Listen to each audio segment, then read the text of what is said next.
ইদানিং খারাপ, মানে যে হিসেবে ঈদের বাজার হিসেবে বেচা কিনে নেই। প্রিভিয়াস 10 বছর এরকম খাবার খারাপ অবস্থা ছিল না, এমন খারাপ অবস্থা। কারণ কি মনে হয়?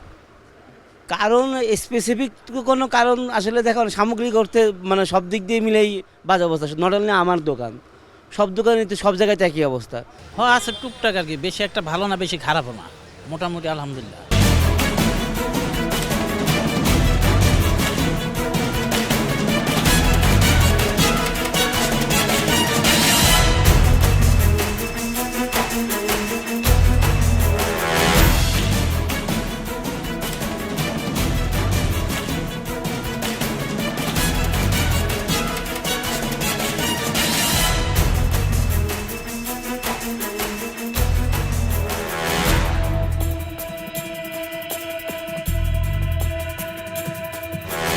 দর্শক শুভেচ্ছা, 21শে টেলিভিশনের নিয়মিত আয়োজন জনতার কথা অনুষ্ঠানে আপনাদের স্বাগত জানাচ্ছি।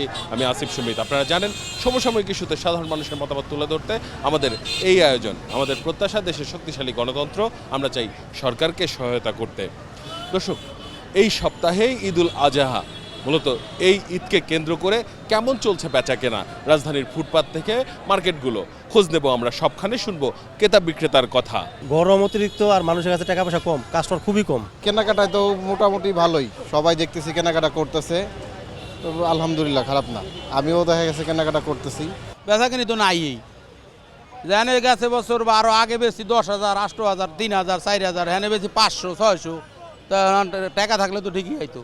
ঈদ উপলক্ষে 100 টাকার মাল 60 টাকা, এটা ছাড় দিতেছি। যে আগে চাঁদা দেওয়া লাগতো, আর কোনো চাঁদা দেওয়া লাগে না, ওই জন্য কম দামে বেচতেছি। ব্যবসায়িকভাবে আমরা খুব ক্ষতিগ্রস্ততে আছি, তাছাড়া আমাদেরকে ঠিকভাবে ব্যবসা করতে দিচ্ছে না। পুলিশে ঝামেলা করে, আমার নেতারা ঝামেলা করে, সব কিছু মিলাই আমরা একটা ধূম্রজালের মধ্যে আছি। ভালো না, এই লোকজন নাই, আর যে গরমে বেচা কিনা নাই, একবারে কেনাকাটা করাই তো সমস্যা, টাকা পয়সার অভাব। কেনা বেচা স্লো, কম, গরম বেশি তো কাস্টমার নাই। যারা দিন মজুরি কর্ম করে খাইতেছে তারা তো মানে ভাতের বাজার করা টাকাই গোছাতে পারতেছে না। ইলেকশন হইছে, অন বেচা কিনে হইব, এখন দিয়ে আরো নিচের দিকে ডাউনও যাইতে আছে। খুবই খারাপ, ঠান্ডা একদম। কারণ দেখেন না, লোকজন নাই, কাস্টমার নাই। টাকা পয়সা নাই সেটা তো বলা যাবে না, এক শ্রেণীর লোকের কাছে টাকা পয়সা আছে, তারা তো এইসব মার্কেটে আসবে না, তারা তো যাবে বসুন্ধরা, তারা যাবে যমুনা ফিউচার পার্ক।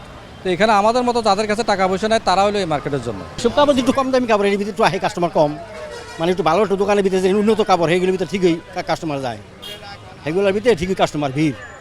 ওই যে পাঞ্জাবি কিনেছে, পাঞ্জাবি দোকানে বাবার পাঞ্জাবি লই দেয়নি, এত ভিড়।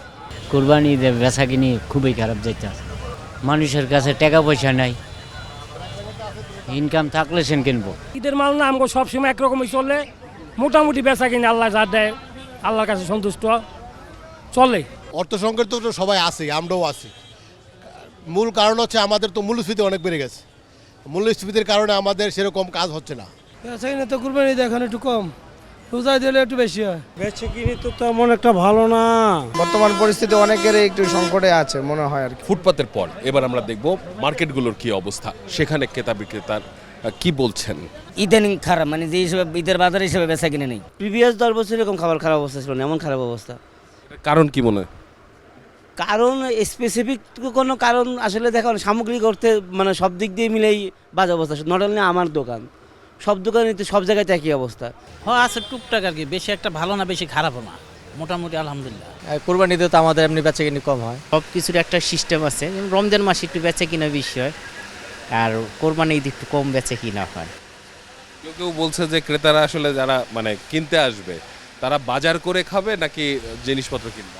এটা তো একটা আছি যে যার যেরকম সমর্থ বুঝে আসবে, আর এটা তো আমাদের শৌখিন ব্যবসা, কাপড় আগে না খাবার আগে। কাপড়টা মানুষ পরে হিসাব করে, আপনার দৈনন্দিন যে চাহিদা এটা তো আগে মিটাইতে হবে। মার্কেটের লোকজন নাই সেটা হলো আরেক কথা, কিন্তু গরুর হাটে গেলে তো দেখা যায় যে টাকা পয়সা কীভাবে আছে না নাই বোঝা যায়। এখন তো গরম, অনেকে আসতে যাচ্ছে না, অথবা সন্ধ্যা কিছু হইলো না হইলে নাই, তুলনামূলক বেচা কিনা আমাদের 2-3 বাজারে অনেক খারাপ। অনেক ধন্যবাদ আপনাকে। দর্শক, আপনারা শুনছিলেন সাধারণ মানুষের প্রতিক্রিয়া। সাধারণ মানুষ কিন্তু তাদের ভাবনাগুলো অসাধারণ, তাদের চিন্তা অনেক সূক্ষ্ম ও গভীর। দর্শক, জনতার কথা দেখতে প্রতি শনি, রবি, মঙ্গল এবং বুধবার চোখ রাখুন 21শে টেলিভিশনে। সঙ্গে থাকবো আমি আসিফ সুমিত।